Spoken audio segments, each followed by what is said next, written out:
What makes an alien movie, and what makes Alien Romulus such a great alien movie?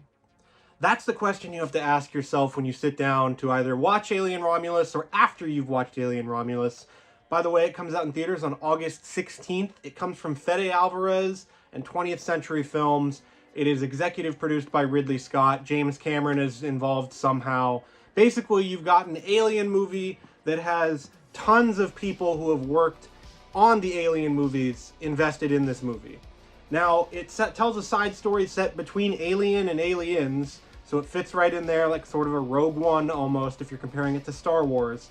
But this movie, it has some connections to Alien. If you watch it back to back with Alien like I did, it looks exactly the same. It's 20 years after the first movie. Basically, the Nostromo has been eviscerated, like at the end of Alien. You haven't seen Alien, sorry. But the ship is gone. The Xenomorph has been captured by the Weyland-Yutani Company, and we're seeing here on another planet a mining colony with Rain, who is played by Kaylee Spaney, and her brother, who is an android, a synthetic being, whatever you want to call them, played by David Johnson, and his name is Andy, and she has her friends. And basically, they get this scheme after Rain gets denied her choice to go to another planet after she's done her mining hours, to go to this satellite station that is up in the atmosphere called Romulus. And it is two sister stations that are put together. It's Romulus and Remus, and you can go through all of the mythological aspects of that, all that stuff. But the kicker is that there is a Xenomorph, or at least a group of facehuggers on board. If you're into Alien, you will be into Alien Romulus. I'm just going to say that right off the bat. Fede Alvarez's track record with movies, with franchises, is unmatched, really. In Evil Dead, he revitalized that series, and now we're getting movies, every 2 years or 3 years or whatever it is, like the excellent Evil Dead Rise. Texas Chainsaw Massacre, he helped executive produce that one, was heavily involved.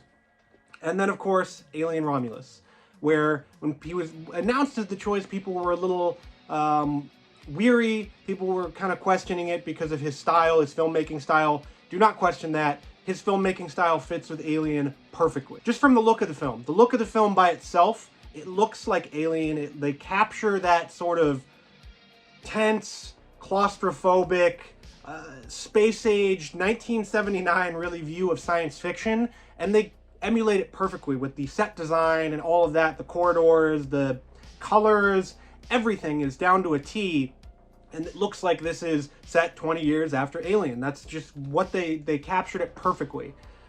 His direction, the script with his writing partner, Rhoda Sayagas, is absolutely the tightest script that they could have fit into this 2 hours. It is tight as hell. It is just moves from scene to scene to scene to scene in this frenetic way, but it doesn't feel like it's going too fast. It is just a really tight script. There's some great character development here. David Johnson and Kaylee Spaney in particular, just their performances here are stunning. The work that they do together, their relationship. David Johnson in particular, because he does end up playing basically two characters. He's a synthetic android being that gets sort of a firmware update that changes him fundamentally, and it is stunning to watch his performance as the movie goes on.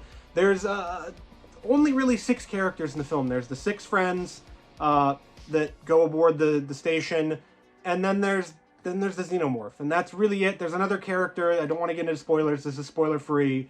Don't say anything. If you haven't seen it, don't look it up, because the way that they use this character is really inventive, and it's explained sort of by the rest of the Alien franchise, but it's great. You just don't spoil it for yourself. But that's it. That's all the characters in the film. So you get to know these people. You get to live with them on this station, basically, for 2 hours. And the Xenomorph in particular.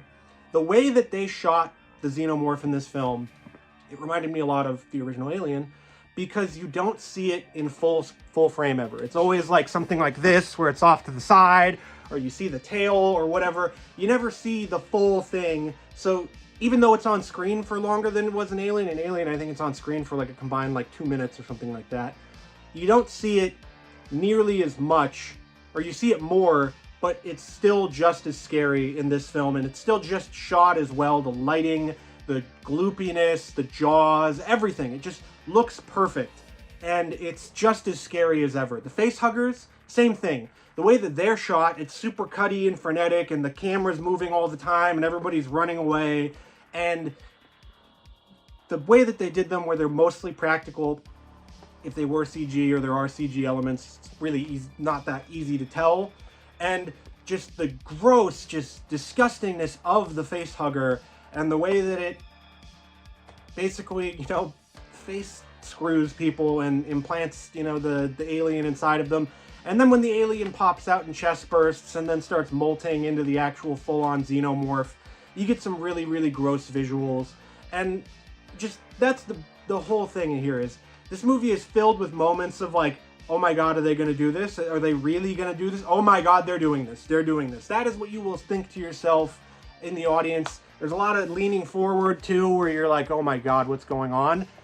Just plenty of crowd-pleasing moments, stuff like that. Sure, yes. There are moments that might make people groan, that are callbacks to previous Alien films. But you know what I say to that? We're having fun in the movie theater. Who cares? Really. Who cares? It's an awesome moment.